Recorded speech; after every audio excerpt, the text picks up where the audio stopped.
Before submitting a permit application, you'll first need to apply for a contractor license. Prepare all of the information and documents you will need. All permits require a graphic of the sign with dimensions and an owner consent form or authorization letter.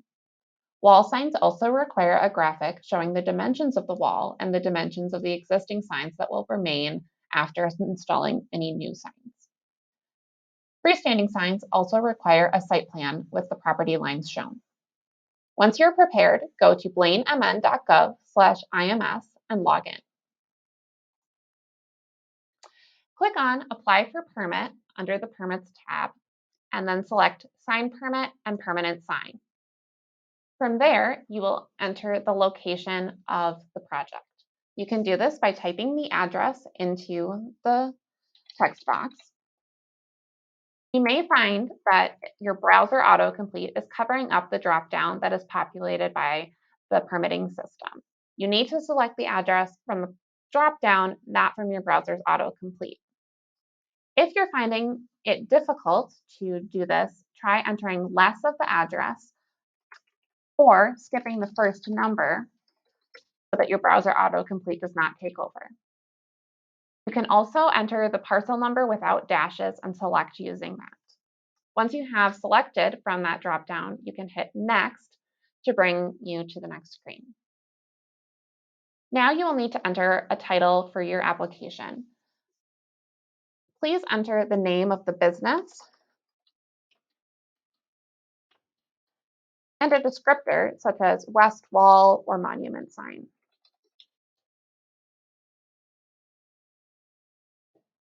This will bring you to the project details page, which has all of the specific questions for the type of application you are submitting.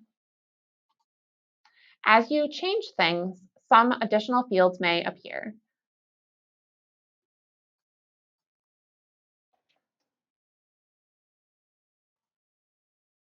Please be as specific as possible when describing the location of the sign.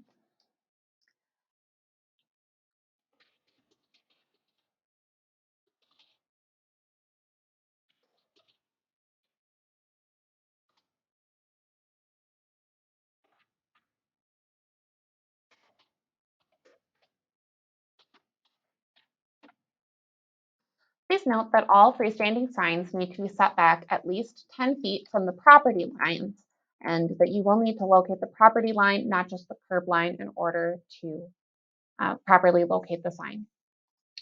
When entering the sign dimensions, there's a box for the feet and the inches. For example, I am looking to enter a sign dimension that has 5 feet and 3 inches. So I will enter 5 into the first box and 3 into the second box.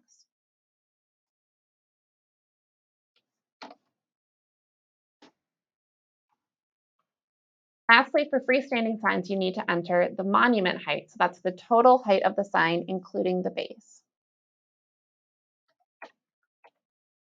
For any signs that are greater than 10 feet in height, so for example, this is 10 feet and 10 inches, you will need to also submit an advertising structure permit, which is a separate permit issued by the Building Inspections Department. After submitting the project details, you will now select from a general contractor. You can enter the name of the contractor and if that's anywhere in the contractor's name, it'll populate and you can select from that dropdown. If you are unable to find a contractor, either their license has expired or they need to provide an uploaded certificate of insurance. After we selected a contractor, we now can upload our various files. So first, I have the graphic rendering,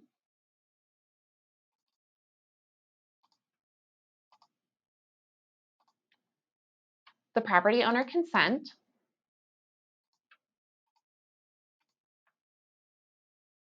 and the site plan. Depending on your browser, you may be able to drag and drop. Otherwise, you just click Choose File and then select from the appropriate folder. If at any time you need to abandon your application and start over, you can simply press the discard button, Or if you want to leave and come back, you can do so by just clicking the home button. And then from your home page, click on your dashboard and you will see pending records. And these are applications that you have started but have not yet submitted.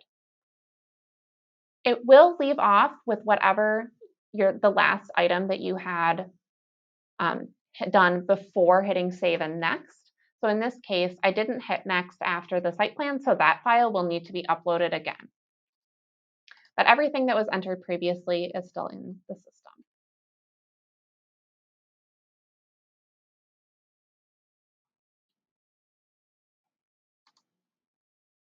And in this case, because the sign is over 10 feet, it is asking for the structural plans, which would be signed by a structural engineer. And in this case, I have them included on the sign graphic. Acknowledgement will appear on those taller monument signs, letting you know that you need to apply for the advertising structure permit and providing a link for that. And that brings us to the application summary. And this is your last opportunity to make a change to the permit.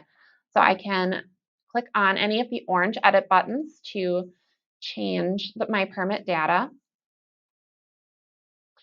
or to exchange any of the uploaded files.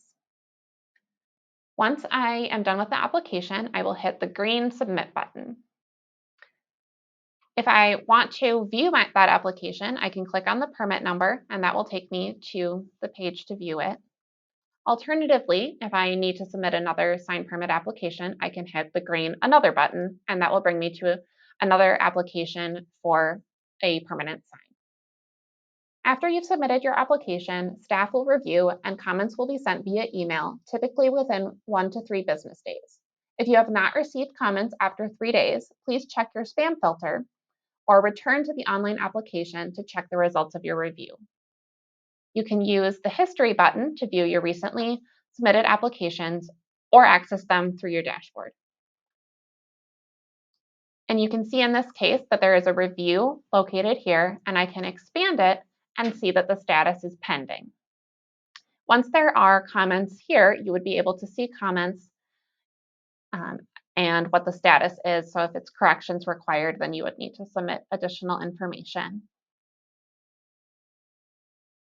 Once that permit has been approved, you will receive an email with the payment due. The permit may be paid for online using a credit card or e-check, or a check may be mailed or dropped off at City Hall. If paying with physical check, please include the permit number and the address of the project on the check and indicate planning department on the outside of the envelope. Once the permit has been paid for, a PDF copy of the permit will be available for printing.